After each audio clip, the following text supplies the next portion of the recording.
incwadi yamaHebheru chapter number 12 verse number 28. Izwi lenkosi ke lifundeka kanje. Hebrew 12 verse number 28. Lithi ke izwi lenkosi, ngakho lokhu samukeliswe umbuso ongenakuzanyazanyiswa, masibonge ngesingamkhonza ngakho uNkulunkulu ngokumthokozisa nangokumhlonipha nangokuthuthumela. Ngakho ke lokhu samukeliswe umbuso ongenakuzanyazanyiswa, masibonge ngesingamkhonza ngakho uNkulunkulu ngokumthokozisa nangokumhlonipha nangokuthuthumela. Ithi lenye version, therefore let us be grateful for receiving a kingdom that cannot be shaken, and thus let us offer to God acceptable worship with reverence and awe. Lokhu samukeliswe umbuso ongenakuzanyazanyiswa, masibonge ngesingamkhonza ngakho uNkulunkulu ngokumthokozisa nangokumhlonipha nangokuthuthumela. Namhlanje ntambama uNkulunkulu ubeke lento enhlizweni yami bazalwane bami ukuba sikhulume ngayo, ukuthi samukelisiwe umbuso ongenakuzanyazanyiswa. Lo mbuso esiwamukele umbuso ongenakuzamazama. Uyathi omunye umhlabeleli imibuso yakulelizwe iyazamazama, kodwa elakhe igama limi kuze kube ngunaphakade. So thina njengabantwana bakaNkulunkulu, thina esimkholwayo uNkulunkulu, we have come to the level and a stage whereby we understand that the kingdom that we have received is a kingdom that cannot be shaken, is a kingdom that is unshakable, is a kingdom that is so very powerful, is a kingdom that is so very strong. Samukeliswe lo mbuso ongeke wazanyazanyiswa. Eminye imibuso iyazamazama. Kulezi insuku, kulesi sikhathi sibona imibuso yamazwe omhlaba wonke through le pandemic ephumile, izamazama yonke, kunama lockdown, kunayo yonke lento. Kodwa lizothi iBhayibheli thina bombuso kaNkulunkulu samukeliswe owethu umbuso awuzamazami. Ngizothi namhlanje na our kingdom, or the kingdom that we have received, is the kingdom that cannot be shaken by whatsoever engaba khona, is a kingdom that cannot be shaken even by coronavirus. It is not shaken. Ngamanye amagama, njengoba sikulo mbuso nje kungazamazama yonke enye into, kube nazo zonke ezinye izinto, but the kind of the kingdom that we have received is the kingdom that cannot be shaken. So many people are asking ukuthi liphi ibandla lizoba njani emva kwe coronavirus, emva kwe lockdown. But I have come to announce that the kingdom that we have received is a kingdom that cannot be shaken. Umbuso lo esikuona thina singabombuso kaNkulunkulu, njengoba singabombuso kaNkulunkulu, ukuthi umbuso kaNkulunkulu usuke waba sembusweni ozamazamayo. Kodwa lo mbuso thina esiwamukele umbuso ongeke wazamazama. Lento wayamukela ayizamazami, lento wayithola ivele ezulwini ayizamazami, ayizanyazanyiswa nayizifo, ayizanyazanyiswa na ukwehla nokwenyuka kwerandi, ayizanyazanyiswa nayizimpi ezingaba khona, ayizanyazanyiswa na ama situation ongabhekana nawo udlule kuwo. The kingdom that we have received, umbuso lo ongazamazama. Ngazi noma Niyangizwa nibathandekayo na lo mbuso esiwamukele okaNkulunkulu lithi iBhayibheli siwamukele bese lithi asibe nayinto la izwe lingenayinto yokumdumisa la izwe lingenayinto yokumkhonza la izwe lingenayinto yokumthokozisa la izwe lingenayinto yokuthuthumela ngaye la izwe lingenayinto yokumhlonipha kodwa lithi izwe lenkosi thina lokhu samukele lo mbuso ongazamazama asibe nayo into ngizothi bathandekayo nakulezi insuku nakulesi sikhathi esikusona okuthiwa isikhathi se-coronavirus isikhathi se-lockdown besifuna abantu abazoba nento yokumdumisa abazoba nento yokumhlonipha abazoba nento yokuthuthumela ngaye abazoba nento yokumbheka uNkulunkulu engaphezwa yonke eminye imibuso lo mbuso esiwamukele is an unshakable kingdom. So in other words, kusho ukuthi bazalwane uma nathi sinyakaziswa kulesi sikhathi uma kunyakaziswa umbuso kusho ukuthi lo mbuso kaNkulunkulu asikakawamukeli kahle ngoba owakhe umbuso lo omukelwe yithi wenza ukuthi singazamazami zikhona izinto ezamazamisayo kodwa into okufanele isimise yile ethi umbuso kaNkulunkulu esikuwo awuzamazami lokhu samukele umbuso ongazamazami lithi iBhayibheli asibe nayinto when the world is being shaken but the kingdom that we have received lo mbuso esiwamukele lo mbuso kaNkulunkulu esikuwo esiutholileyo lithi iBhayibheli awuzamazami kungazamazama yonke eminye imibuso kungazamazama yonke into emhlabeni but the kind of the kingdom esumukele wona awuzamazami lithi iBhayibheli awuzamazami ngamanye amagama ngizothi mina masingazanyazanyiswa ukuzamazama kwezinto ezamazamayo ngoba umbuso omukelwe yithi wona uzamazami ngamanye amazwi uma kuzozamazama nathi we are displaying yokuthi kusho ukuthi asiwamukelanga umbuso ongazamazama la umhlaba uzamazama la izimo zizamazama lapha amazwe omhlaba ezamazama kodwa thina sinombuso ongazamazama is the kingdom that cannot be shaken lithi lenkosi asibe nayo into esingambonga ngayo uNkulunkulu ngoba usinikeza umbuso ongazamazama bese lithi iBhayibheli masibonge ngesingamkhonza ngakho okusho ukuthi ngalesikhathi abanye bezamazama owethu umbuso wenza sibe nento esingambonga ngokumkhonza ngayo uNkulunkulu kanjani na lithi iBhayibheli ngokumhlonipha uNkulunkulu number 1 ngokumhlonipha uNkulunkulu number 2 sithi mase simhloniphile uNkulunkulu bese lithi nangokuthuthumela uNkulunkulu nangokumthokozisa uNkulunkulu yini eyenza lokho si understanda ukuthi uhlobo lombuso esiwemukele aluzamazama ngizothi kuwena mntana sekhaya ntambama nje noma ngabe izinto ziyazamazama around your life but umbuso kaNkulunkulu owamukele awungazanyazanyiswa izinto ozizwayo awungazanyazanyiswa izinto ozibonayo awungazanyazanyiswa izinto ezi around wena because wena you have received the kind of the kingdom that cannot be shaken lo mbuso omukelwe yithi awuzamazami ingakho singazamazamiseki noma sifike ikhathini enjengalezi ingakho simemezela ukuthi noma kunje kodwa khona uNkulunkulu ophila khona uNkulunkulu onamandla khona uNkulunkulu osinqobela khona uNkulunkulu ongazamazami ingazamazama eminye imibuso kodwa lo uNkulunkulu esihamba naye akazamazami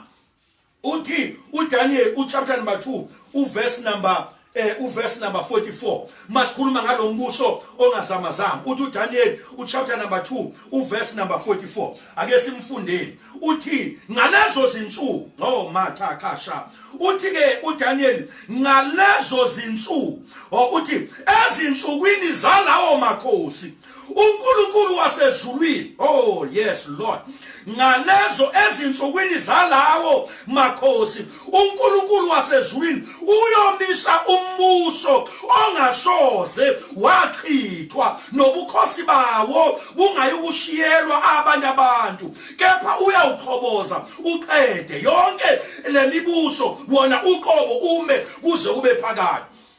So masithi lo mbuso awuzanyazanyiswa uDaniel uthi uma eyikhuluma ke le ndaba ekhuluma ngalo mbuso ongazanyazanyiswa uthi ngalezo zinsuku zalawo makhosi okusho ukuthi ngamanye amagama lento isho izizwe ezihlukene isho imibuso ehlukeneyo uthi uNkulunkulu ngalezo zinsuku zalawo noma ezinsukwini zalawo makhosi. Hey, thank you Jesus.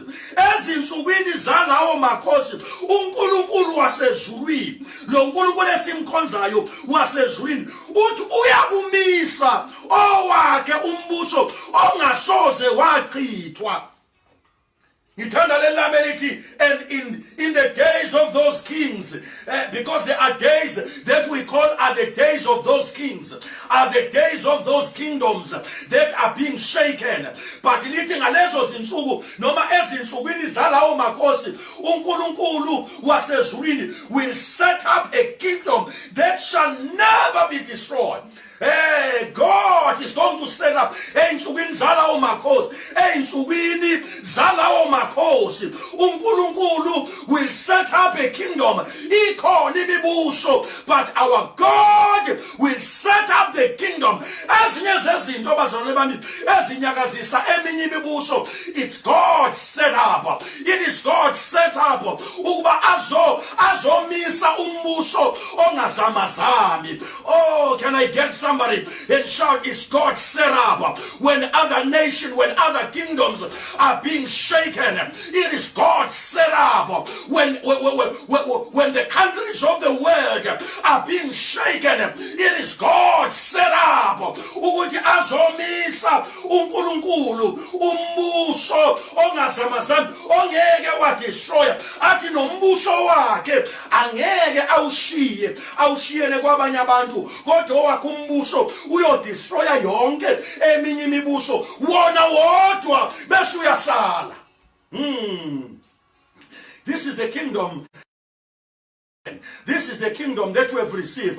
It's a kingdom that cannot be destroyed. And the kingdom that cannot be destroyed, it's God set up. It's God set up. It is God set up.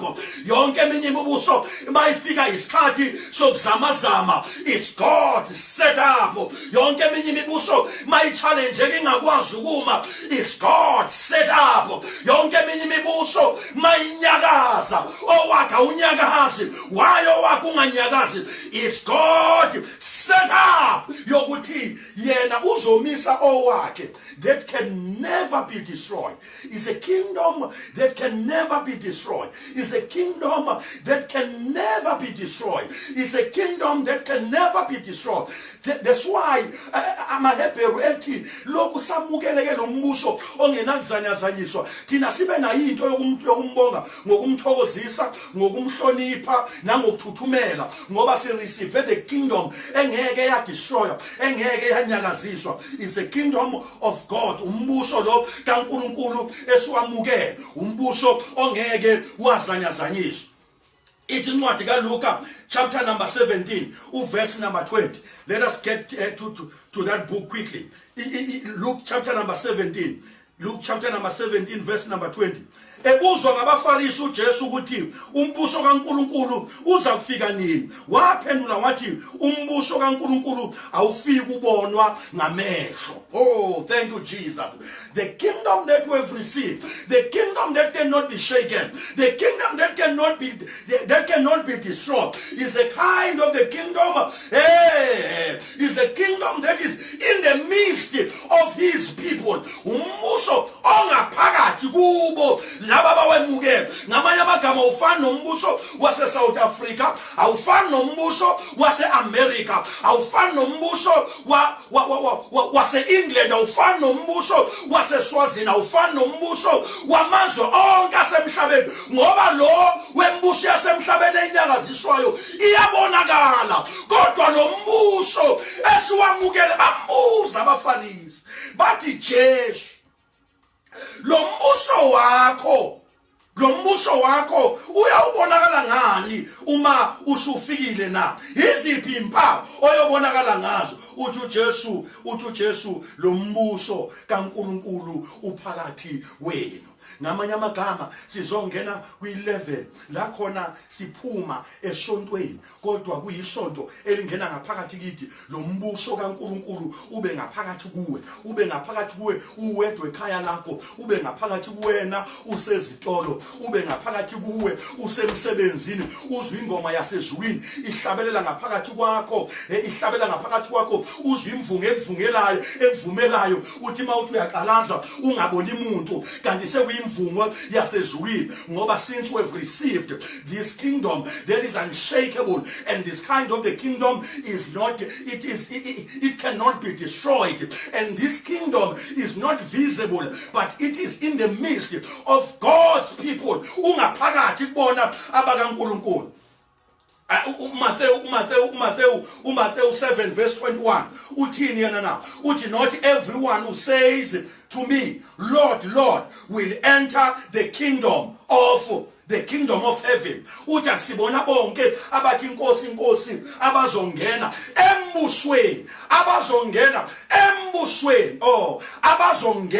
embusweni, yini kanti uhlobo lombuso lo? Umbuso ongazamazama, umbuso ongadishoye, umbuso lo ongaphakathi. Kodwa futhi bakhona abathi inkosi inkosi, kodwa bekho kulo mbuso ongazamazama. Makuzamazama umhlaba, makuzamazama eminye imibuso, makuzamazama izwe, nabo bazamazama nezwe. Ngoba umbuso wa uthi uJesu akusibona bonke abasho, ngoba khona abantu abashoyo, bese bakhona abantu abangasho, khona abantu abashoyo abathi inkosi inkosi. Uthi kodwa abazongena kulo mbuso yilabo abenza intando kaNkulunkulu.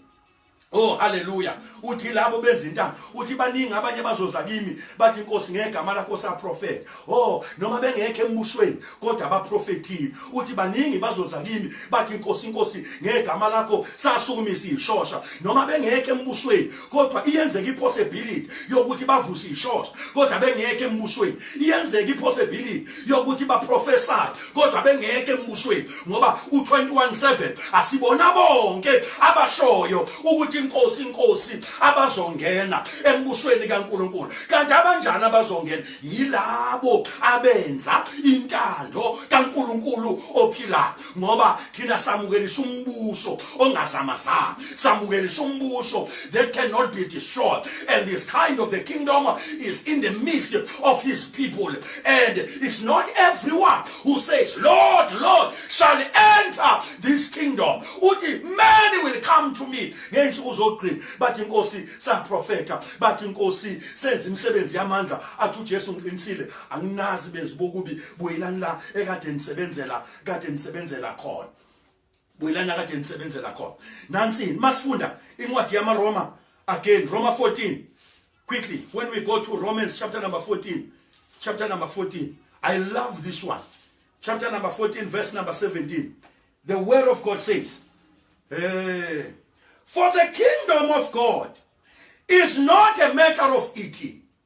For the kingdom of God, sivule ngelithi lokhu namukelisa umbuso ongenazanyazanyiso, asibe nayo into esingamkhonza ngayo, ngokumhlonipha, ngokumlalela, ngokuthuthumela, simthokozisa uNkulunkulu. Wayesethi uDaniel, ngoba lo mbuso esiwutholile uhlobo lo mbuso esikuwona okuzothi lo mbuso uzodiliza yonke eminye imibuso kodwa wona besuyama ungumbuso wona ongeke washekwa imibuso eminye ekhona iyothi mayisibhidlikile yonke bese kusala lo mbuso ebesethi lo mbuso esikhuluma ngawo uphakathi kini uphakathi kwenu ngamanye amagama lento kufanele webazalwane kahle kahle lento isitshela ukuthi asikwazi ukuthi sinesizungu sokuthi siyobuyela endlini zokukhonza ngoba njengoba uwedwa njengoba ngingedwa kunento yasezulwini ofanele iqubuke ibandla lasezulwini libonakale lehla lizokhonza nawe uthi ukhuleka uwedwa uthi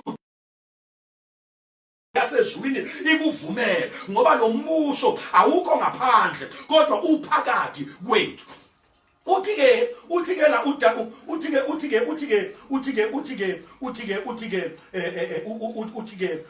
la incwadi yamaRoma 14 uverse number 17 uthi for the kingdom of God is not a matter of eating ngamanye amagama in this kingdom it's not about what we eat for the kingdom of God is not about drinking. In this kingdom that is inside of us, in this kingdom that cannot be shaken, in this kingdom that can never be destroyed, in this kingdom, this kingdom of God is not about what are we eating. It's not about what we are drinking. Akuyi ngokuthi sidlala, akuyi ngokuthi siphuza. Kodwa lithi iBhayibheli but of righteousness for the kingdom of God is not a matter of eating, drinking, but of righteousness, of peace, of joy in the Holy Spirit. Ngamanye amagama umbuso kaNkulunkulu awusikhona ukudla nokuphuza okusho ukuthi into the determining factor or the element esibona ngawo lo mbuso yinto ethi lo kaNkulunkulu is not about eating, it's not about drinking, but it is about righteousness, it is about peace, it is about joy in the Holy Spirit. Okusho ukuthi lo mbuso ama element insika zakhona ubona ngani ubona ngokuthi kukhona ukulunga kuwo ubona ngani ubona ngokuthi kune joy kuwo ubona ngani ubona ngokuthi kune peace kuwo for the kingdom that we have received according to Hebrew 12 that is unshakable unalama element. It's not about eating. It's not about what we are going to eat in this kingdom. It's not about what you are going to drink in this kingdom. But this kingdom, the element, abonakalayo khona ama element athi it is about righteousness ukulunga ngamanye amagama ukulunga kuyisign yokuba sembusweni. Hey, ukulunga being righteous ngamanye amagama ukuba righteous ukuba njani na ukuhambisana nemigomo nemikathango nezinto zakulo mbuso bese kuthiwa ke ulungile ngoba uhambisana neconstitution yalo mbuso esikuwona okuyizwi likaNkulunkulu. Number 2 bese kuba ipeace kulo mbuso ukuthula kukaNkulunkulu okukhona konke. Number 3 ijoy in the Holy Spirit. Ukuthula, ukuthokoza, ukulunga kuye umoya ongcwele. Okay bazalwane. This is what God is putting in my spirit. Kanti umbuso kaNkulunkulu is not about eating. It's not about drinking. It's not about all these things. Esicabanga ukuthi izona ezisenza sibonakale ukuthi sembusweni. Umbuso kaNkulunkulu okuthiwa uzamazami yiwona ozokuma yonke eminye isidilizile. Lo mbuso kaNkulunkulu uthiwa uphakathi kwethu. Ithini into labazalwane bami? Ithini into la? Into ithi ngamanye amagama ukuzibona ukuthi ukhona embusweni. These are the 3 measures. Number 1 righteousness, ulungile yini? Noma ukulunga kwakho kunama terms and conditions. Number 2 is peace. You must have peace. So you must have peace. And number 3, you must have joy in the Holy Spirit. In the Holy Namagama, ube nokuthula, la uthula kungekho, ube nejoy, la intokozo ingekho. Ube nokulunga, la ukulunga kungekho khona. Okusho ukuthi these are the 3 things that measure in the kingdom of God that we have received, the kingdom that is inside of us. We must have righteousness, and we must have again peace, and we must have again joy in the Holy Holy Spirit, not in what we are about to eat, not in what we are about to drink, but in the Holy Spirit. You must have righteousness, you must have peace, you must have joy in the Holy Spirit. uNkulunkulu yazi wabeka lento kimi yokuthi uSathane usirobhile bathandeka. uSathane usirobhile, usirobhe kanjani na? uSathane usirobhe ngokuthi mawuzobuka kudala amasonto aye very few, aye mancane kabi, and even a membership yayincane kabi. Kwakukhonzela ko Rondo, kwakukhonzela ko two room, kodwa ukulunga kaNkulunkulu kwakukhona emhlabeni. Njengamanje our churches are fully packed, agcwele amasontini, kodwa konakala kugcwele emhlabeni, and that's where the devil is robbing us. uSathane uthi ngizobayeka abagcwale emasontweni kodwa bangabibikho embusweni. Oh man, dalabashata kasha. I-challenge enkulu eyokuba khona esontweni kodwa ungabibikho embusweni.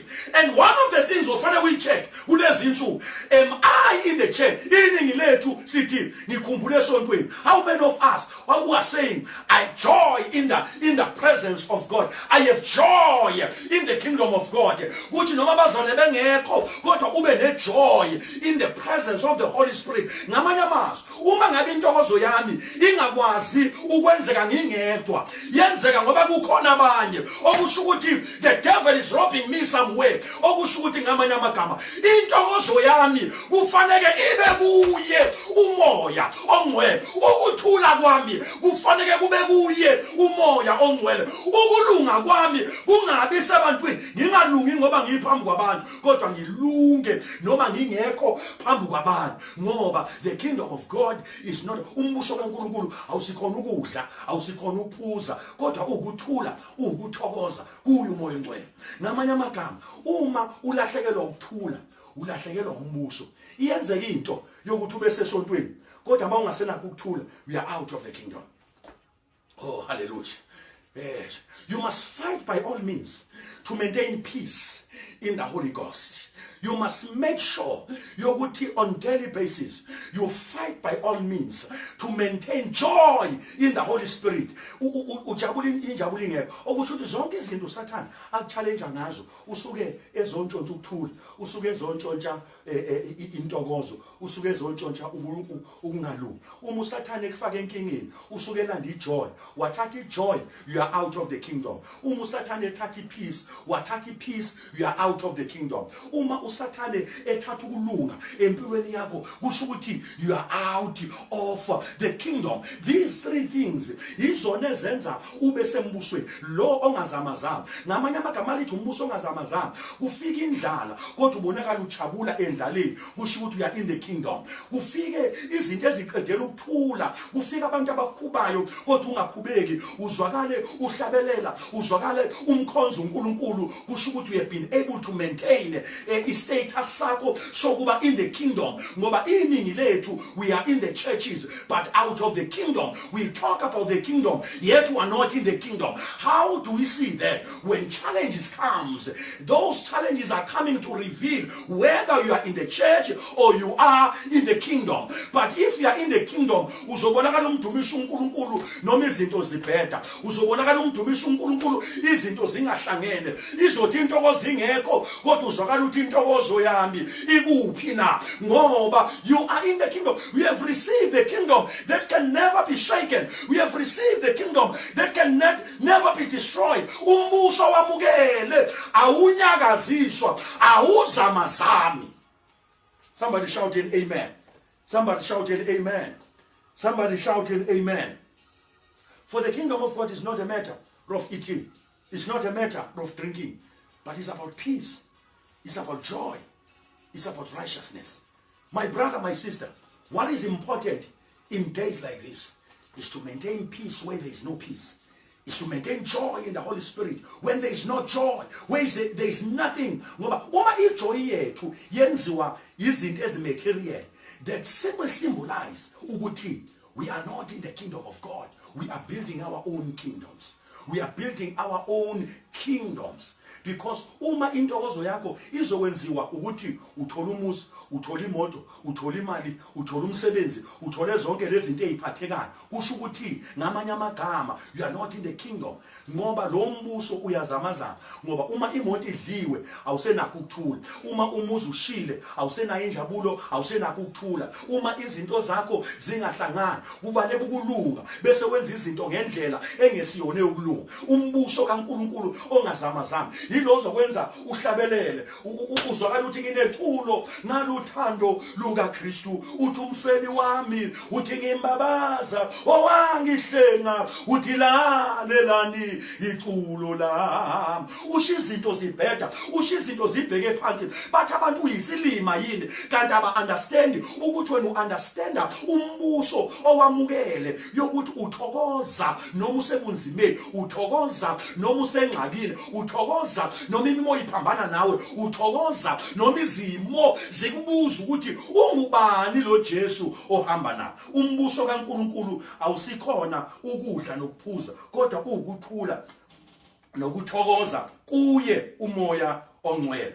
Mawufunda incwadi kaMathewu chapter number 6 uverse number 9 to 13, uthi uJesu uma nikhuleka, okay, ukuze subone lo mbuso ukuthi awufiki ubone, iBhayibheli lisho njani, lo mbuso wethu ungaphakathi kithi, lo mbuso awuzamazama, uthi uma nikhuleka anothi baba wethu osezulwini mawufike baba wethu osezulwini malingcweliswe igama lakho, mawufike kanti lo mbuso uyafika, mawufike umbuso wakho. Okusho ukuthi ithini lento bazalwane bami, ithi kuyenzeka ukuthula kuhambe, kodwa wena uNkulunkulu owakho umbuso mawufike. Masithi mawufike lo mbuso, sithi akufika ukuthula, sithi akufika intokozo, sithi akufika ukulunga. Emhlabeni ongalungile inkosi lethu ukulunga, emhlabeni ongenantokozo inkosi lethu intokozo, emhlabeni ongena joy inkosi lethu ijoy, emhlabeni ongena kuthula inkosi lethu ukuthula. Mawufike umbuso wakho, mayenziwe intando yakho emhlabeni njengoba yenziwe ezulwini. Oh hallelujah.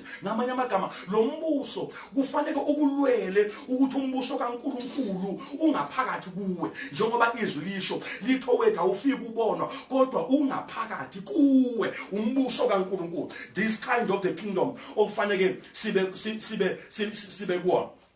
Matthew 13 uverse 11 lithi iBhayibheli ngiyalithanda la, lithi and he answered them, to you it has been given to know the secret of the kingdom of heaven, but to them it has not been given. Uthi ke kini ninikeziwe ukwazi izimfihlakalo zombuso. Ngamanye amagama mawusuwemukele lo mbuso, you begin to understand the secret of the kingdom that you have received, the kingdom that is unshaken, the kingdom that cannot be destroyed. Ngamanye amagama kuwe sewamukele ukwazi izimfihlakalo zalo mbuso. Iproblem enkulu, do you know about the secrets of this kingdom? Do you know the secret of this kingdom? Uthi kodwa kubo lokho akwambulwanga, nina nikwambulelwe ukwazi izimfihlakalo zalo mbuso, kodwa kubantu basezweni lento ayambulwanga ukwazi imfihlakalo zombuso kaNkuluNkulu. Ebesethi iphrase yogcina uthi for the kingdom of God does not consist of talk but in power. Lo mbuso kaNkuluNkulu is not about talking about it. There are people who are good in terms of talking about the kingdom, yet they are not in the kingdom. There are people who are very good in talking about the kingdom of God as I speak right now, but deep down in their hearts, they are not in the kingdom. Because this kingdom, the secret of this kingdom is not about talking about it, but it is about power. Ungamandla kaNkulunkulu. Ngizalwa kwaZulu bafowethu, ngizalwa ebukhosini. I understand this thing very clearly. Yokuthi ebukhosini asikhulumi ngobukhosi, kodwa abantu abakhuluma ngobukhosi abantu abangeke ebukhosini. Thina kithi yonke into inormal ngoba singabantwana basebukhosini, kodwa kwabangazalwa kwaZulu ngoba kukhona abantu abagudi ukwazi umlando wakwaZulu, bebe bengabakwamhlongo, bebe bengakwazungu, bebe bengakwampanzi, bebe beneyibongo zabo, kodwa babe good ukunderstanda izinto umbuso baze badlula abantu basembusweni ngoba umbuso is not about talk, it is about power. Ngamanye amagama thina basembusweni ngisho singahlongo lutho la ngaphayana kithi embusweni ngisho nje oyiphuzela ubone ukuthi akanto yalutho ngenxa ukuthi usemandleni asembusweni uqhamuka usober ubonakala ukhumulisa igqoko uthi indabezini. So the kingdom, the secret of the kingdom, it is not about talking, it is about power. Ngamanye amagama webazalwane bami ithi into yami namhlanje uNkulunkulu ayibeka kumina, let us stop talking about the kingdom, let us demonstrate the power of the kingdom. Amandla ombuso, uyabona amandla ombuso walelizwe. Uhulumeni umongameli uvele wathi kuzoba ne lockdown 21 days, sahlala phansi sonke sava amandla ombuso. Wathi ngiya extend another 2 weeks, amandla ombuso ngoba embusweni you speak and others they follow the word from the kingdom. Ngamanye amagama we need to pray to be in thy kingdom, to have peace when there is no peace, to have joy when there is no joy, to be righteous where there is no righteousness. Egameni kaJesu. Ngoba amandla lombuso asekuthaneni ayabonakaliswa awekho kwakhulumeni kodwa ekwavezeni amandla alombuso. Ngithanda uLuke mawufunda uLuke chapter number 8 uverse number 10 uthini wona na? He said, to you it has been given to know the secret of the kingdom of God, but to others they are in parables. Kini niphiwa amandla okunderstand imfihlakalo zalombuso kodwa kwabanye ama parables iphela, imifanekiso okukhulunywa ngayo kuphela kubona.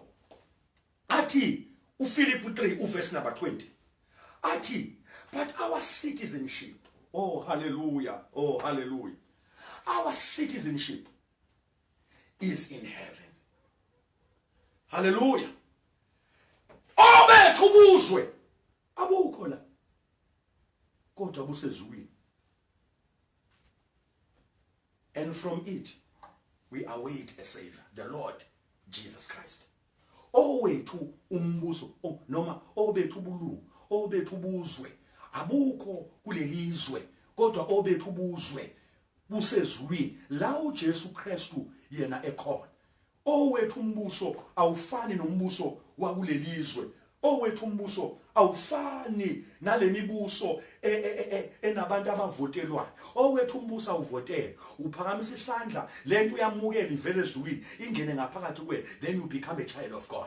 Yikho lithi samukele, asivotelwanga siwamukele, asincenxanga amavoti siwamukele. Owethu umbuso uyamukelwa. This kingdom we receive it from above and is a kind of the kingdom onganyakaziswa. Uhlobo lombuso onganyakazi, ongadistroyeki, lo mbuso ungaphakathi kwethu. And lo mbuso awufiki ubona ngoba lo mbuso uma uze sikwazi ukwazi ukuthi sembusweni, we have to understand ukuthi we must have peace, we must have joy, and we must have righteousness in this kingdom. Uthi ke thina ke samukele lo mbuso siphiwe ukwazi izimfihlakalo zombuso. Ngamanye amagama, we know the secrets of when the world is puzzled, when the world is being shaken, but those who have received this kingdom abashekwa kayina yonke eminye imibuso ngoba bona bazi imfihlakalo zalo mbuso. Uma beyobheka phansi ngokweyiprofeto bafika la khona be understand ukuthi sikuliphi hour, sikuliphi umzuzu ngoba lo wethu umbuso awuzamazama. We have received an unshakable kingdom. The kingdom oyimukele ayizamazama ayizamazama. Yiko Jesu athi masihamba sishumayela. Ngamanye amagama esilahlekele endleleni, we have stopped to preach about the kingdom of God and we started to preach about other kingdoms because we think ukuba nemali, ukuba nemoto, ukuba nomuzi, ukuba nebandla elikhulu, ukuba nomsebenzi omkhulu, ukuba neposition emsebenzini ikhona okwenza uzibona ukuthi usembusweni. Kanti ukuba sembusweni according to the word of God is when you have peace when there is no peace, is when you have joy when there is no joy, is when you are righteous, even if izimo zingakuvumeli yokuthi ungaba umuntu olungile wena, ulunge ukulunga kungekho, ulunge izinto zikuvumela yokuthi nawe ungalungi njengabantu bonke, then you are symbolizing that you are in the kingdom of God. Lokhu samukele lo mbuso ongenakuzanyazanywa asibe nayo into esingambonga ngayo uNkulunkulu ngokumthokozisa ngokumhlonipha nangokuthuthumela. uMatthew uJesu mayishumayela leli ivangeli lombuso kuMatthew chapter number 24 uverse number 14 uthini uJesu uthi, and this gospel of the kingdom will be proclaimed throughout the whole world as a testimony to all nations, and then the end will come. Remember, this is not the end. What you are going through is not the end. What is happening right now is not the end. This coronavirus is not the end. Because the Bible says, after all this gospel or this gospel of the kingdom will be proclaimed throughout the whole world. Lisazoshunyayelwa emhlabeni wonke. Ngamanye amagama azuba indawo ezingono go area yokushumayela leli ivangeli. My God, lisazoshunyayelwa emhlabeni wonke andukuba ufike ukuphela. Hallelujah. Hallelujah. Hallelujah. Ngiyamthanda amasekorinte bokuqala 1 Corinthians chapter number 6 verse number 9. Uthi, do you not know that the unrighteous will not inherit the kingdom of God? Uthi anazini uthi abangalungile ngeke balidla ifa lombuso kaNkulunkulu. Ungakhohlwa kumaHebrew 12. Umbuso kaNkulunkulu awusikudla nokuphuza kodwa ukulunga. Uthi ke uPaul kumaKorinte, anazini ukuthi abangalungile ngeke balidle ifa lombuso. Yingakho iqualification yokuba kusembusweni ukulunga.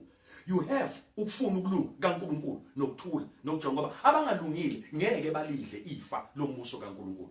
Njengoba sikule lockdown nje ulunge kangakanani la ukhona. Njengoba ungabonwa umfundisi wakho, ungabonwa abazalwane, ungabonwa umuntu. I-righteousness yakho ithi iBhayibheli lithi kwakhona indoda eyilungile phambi kaNkulunkulu yenza kahle. Uno kwathi noma kubhubha umhlaba uNoah azange abhubha, uNkulunkulu wenza indlela yokuthi angabhubhi ngoba uNoah wayeyindoda elungile. La abanye befa kodwa kulombuso uma kukhona ukulunga wena uzosinda, wena uzo escape izinto abanye abahlulekayo ukuzibalekela. So ke lithi iBhayibheli ke izwi lenkosi lithi lo mbuso kaNkulunkulu uzoshunyayela ezweni zonke kungakapheli, uzoba ufakazi kungakapheli umhlaba, ungakagoqa umhlaba. This is not the end of the world, but this gospel is going to be proclaimed, is going to be preached all over ngamandla kaNkulunkulu aphilayo. Ngiyathanda sesivala uMatthew 16 uverse 19. Uthi, I will give you the keys of the kingdom of heaven.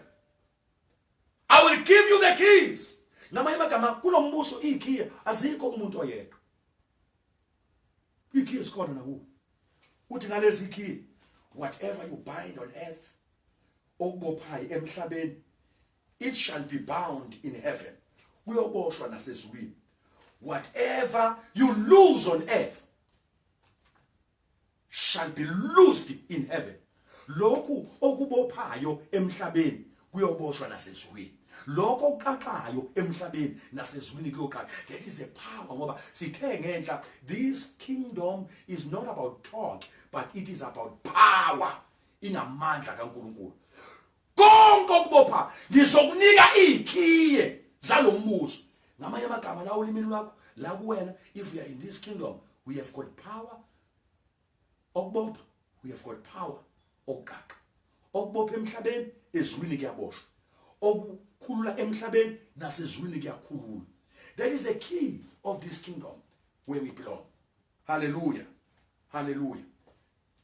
Daniel 7 verse number 27 uthi, and the kingdom and the dominion and the greatness of the kingdoms under the whole heaven shall be given to the people of the saints of the Most High. Their kingdom shall be an everlasting kingdom, and all dominion shall serve and obey them. Lombuso uzonikezwa abantu balombuso ophezulu. Uthi yonke eminye imibuso isazobhawa iguqe ngaphansi kwalombuso kaNkulunkulu. Selokhu samukeliswe iverse esivule ngalo nesilifundile, iverse lamaHebrew 12. I'm closing now. Iverse lamaHebrew 12 verse number 28. Elite, since we have received lokhu samukeliswe lo mbuso ongenakuzanyazanyiswa asibe nayo into yokumbonga ngokumthokozisa ngokumhlonipha nangokuthuthumela.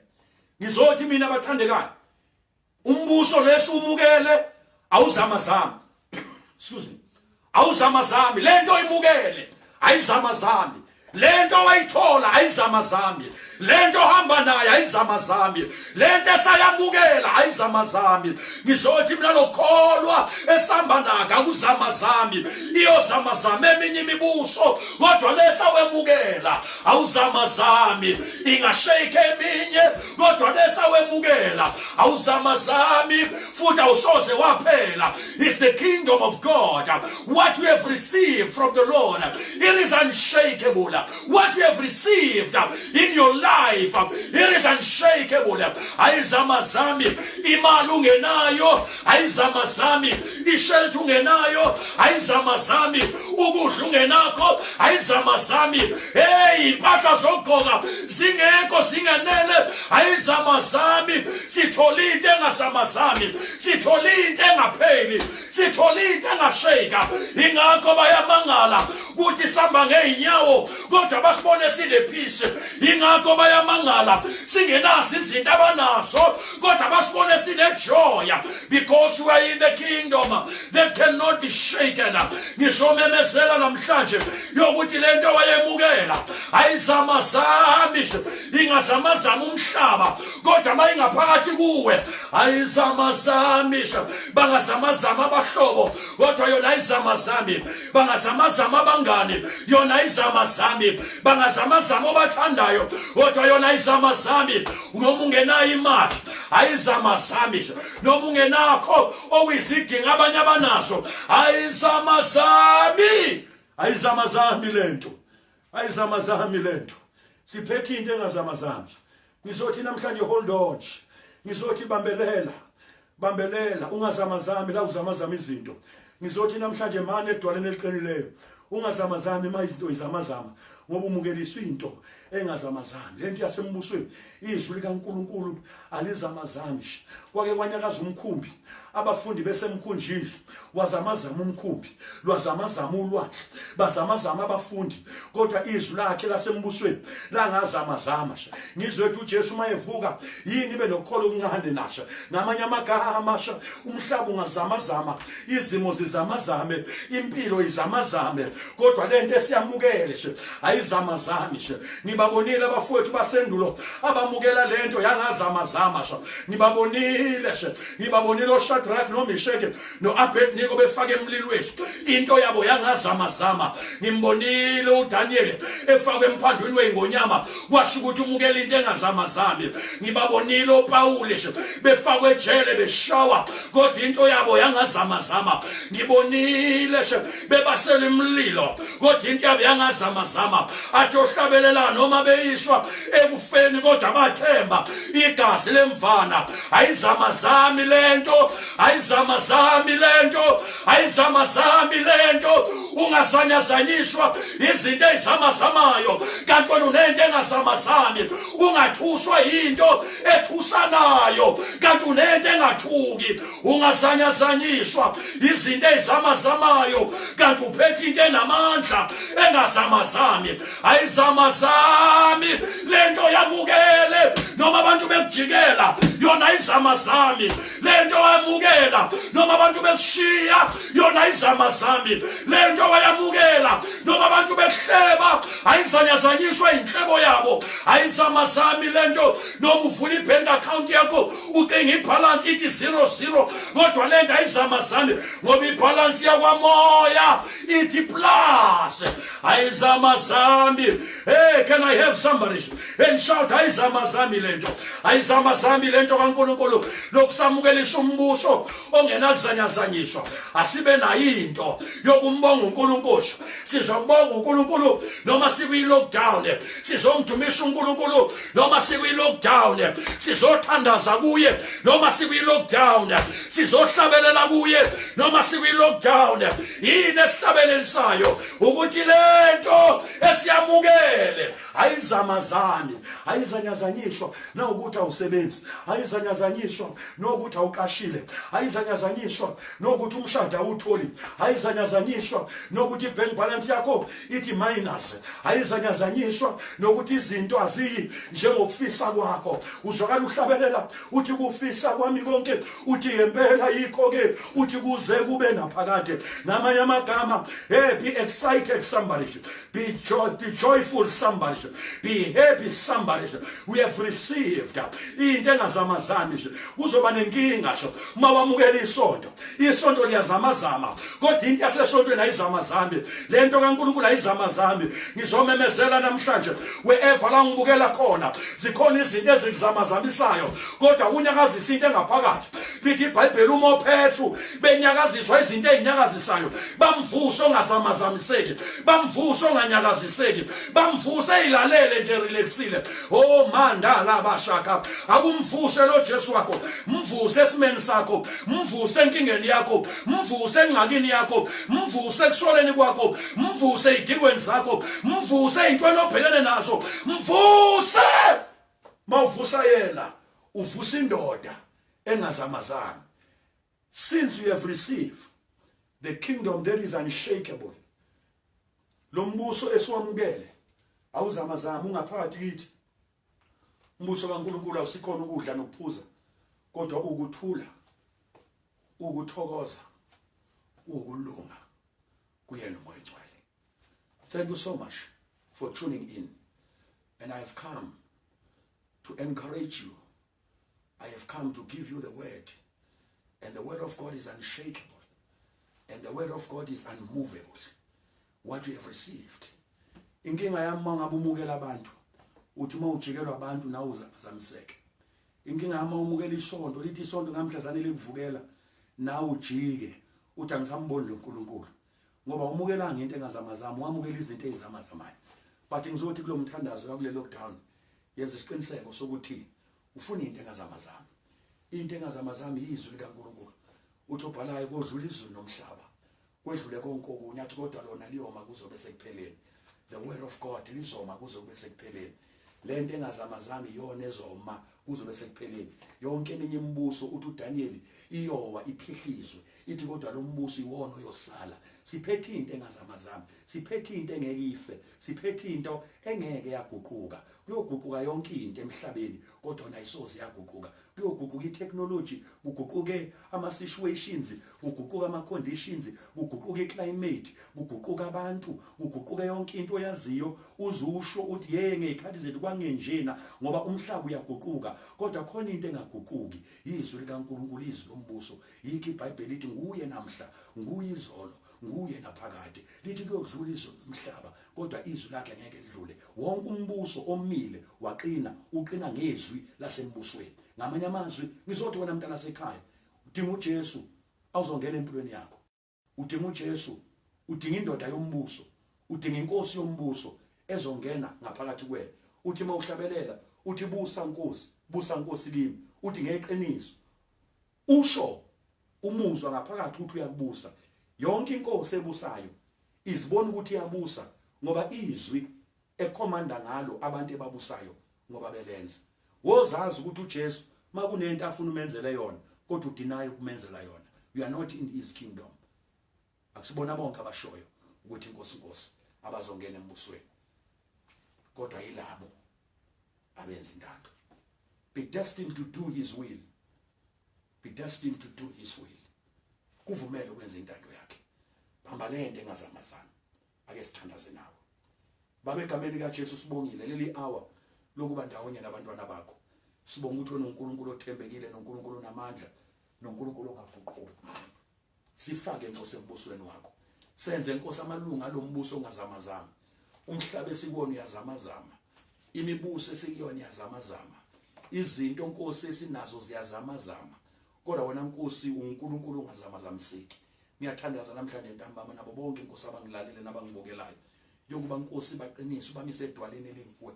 Othi njengendoda ehlakaniphile yakhe indla edwaleni, kwathi noma kufika ikhukhula nezivunguvungu leyo ndliyama ngoba yayisekelwe yidwala.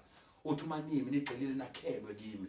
uNkulunkulu sigxilise sakhise kuwe, sigqile kuwena kuze makuzama zama lelizwe which is our temporal place esibekwe kuyo kodwa thina singazamazama simbheke uJesu umqalisi nomphristi wokholwa kwethu yokuthi usezobuya masinyane ngegama lika Jesu. We want to feel that joy, we want to have that joy, we want to have that peace, we want to have that righteousness in our spirit, in our lives, so that we become the fully members of your own kingdom, because your kingdom is not the kingdom of this world. It's a peculiar kingdom. It's a kingdom that cannot be destroyed. It's a kingdom that cannot be shaken. It's a very powerful kingdom. We are the children of that kingdom. And Father God, I pray that whoever is watching me wherever la ngibukela khona uNkulunkulu kulezi insuku la umhlaba ushaka thina, let us be unshakable and let us know and understand the secret of this kingdom, because this kingdom is not about in talk, but it's about the power. Father God, reveal your power in those who are in the kingdom. Reveal your anointing to those who are in your kingdom. I believe in your word. Yokuthi ukukhulumile uzokwenza, ukukhulumile uzokufeza. In Jesus' mighty name, amen and amen. Thank you so much, ladies and gentlemen, for taking your time and tune in and listen to me wherever labene ngibukela khona. Siyabonga kakhulu. Baba Bhelebani, thank you so much baba egameni kaJesu. uNkulunkulu anibusise, uNkulunkulu anilondoloze lina nonke. Siphinde sihlangane ngesonto ngo-11 o'clock, ngeSunday nge-11 o'clock, 11 sharp. So besikanye nani manje kulezi insuku sihlangana kathathu, sihlangana ngomsombuluko ekseni, sihlangane ngolwesithathu, sihlangane ngesonto. Always put in your reminder that Monday ngo-6 o'clock siyahlangana, ngo-Tuesday, ngo-Wednesday ngo-6 o'clock siyahlangana, ngeSunday ngo-11 o'clock sikanye kanye nawo. uNkulunkulu anibusise, anilondoloze, anigcine, anenzele okuhle. God bless you. Amen and amen.